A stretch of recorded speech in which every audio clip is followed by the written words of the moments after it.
तैयारी है, स्टार्ट। महोदय, हमारे देश में राजनीतिक विचारों में जितनी भिन्नता है उसके मद्देनज़र यह एक असाधारण बात है, जबकि इनमें से ज़्यादातर लोग यही ठाने रहते हैं कि चाहे जो हो और जो भी मुद्दा हो उन्हें विरोध करना है। चुनावों में झटकों और यदा कदा टेढ़े मेढ़े रास्तों के बावजूद प्रधानमंत्री के नेतृत्व में जो नई आर्थिक नीति बनाई गई है उसे राष्ट्रीय स्तर पर स्वीकार कर लिया गया है। माकपा से लेकर जनता दल और भाजपा तक आर्थिक क्षेत्र में मूलभूत सुधार के अलावा पंजाब में नाटकीय बदलाव आया है। बंदूक की लड़ाई की जगह अब पूरी तरह बैलेट की लड़ाई ने ले ली है। उस प्रदेश की जनता के लिए यह दूसरी आज़ादी से कुछ कम नहीं है। असम और उत्तर पूर्व के कई हिस्सों में भी ऐसे बदलाव आए हैं, हालांकि वे पंजाब जैसे नहीं हैं। ऐसा समझना कि आतंकवाद का खतरा टल गया है बेशक गलत होगा, पर जो सफलताएं हमने पाई हैं उन्हें स्वीकार न करना कम गलत नहीं होगा।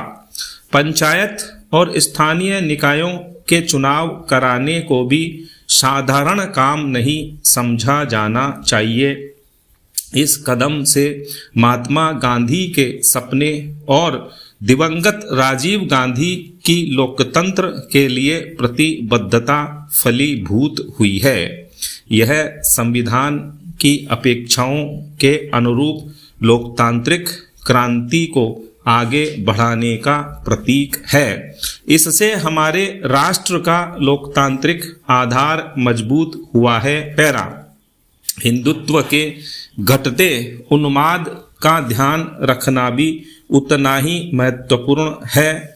भाजपा और शिवसेना को चुनावी सफलता भले ही मिल गई हो, पर राष्ट्रीय स्वयंसेवक संघ का नेतृत्व भी मानता है कि उसका मुख्य कारण कुछ राज्यों में भ्रष्टाचार, बढ़ती कीमतों, बेरोजगारी आदि जैसी सामान्य समस्याओं से निपटने में कांग्रेस सरकार की नाकामी थी, न कि सांप्रदायिक भावनाएं। हिंदू सांप्रदायिकतावाद में स्पष्ट कमी आना बहुत बड़ी राष्ट्रीय उपलब्धि है। इन सबसे महत्वपूर्ण है सार्वभौमिक मामलों में भारतीय व्यक्तित्व का फिर से उभरना।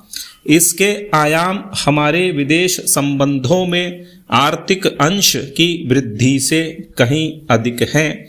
चीन से संबंध लगातार सामान्य होते जा रहे हैं।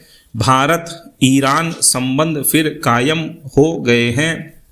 इसी तरह दक्षिण अफ्रीका के साथ परस्पर लाभ के सहयोग की नई संभावनाएं बनी है। अमेरिका और अन्य विकसित पूंजीवादी देशों से सहयोग बढ़ाने की दिशा में समुचित ध्यान दिए जाने के बावजूद किसी भी मसले पर हम नहीं झुके हैं। समर्पण की बात तो दूर है, इसमें आर्थिक संबंधों के महत्वपूर्ण स्वरूपों के अलावा रक्षा का क्षेत्र भी शामिल है।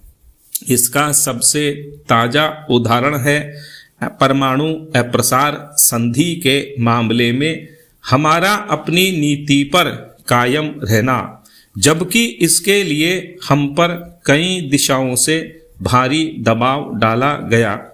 गुटनिरपेक्ष आंदोलन को नई नीति देने के प्रयास भी चल रहे हैं। इन सब उपलब्धियों को मिलाकर एक वाक्य यह है कि प्रधानमंत्री ने सबसे बड़ा काम यह किया कि हमारे देश में शासन पुनः स्थापित कर दिया और लोकतंत्र को सुदृढ़ बनाया। स्टॉप।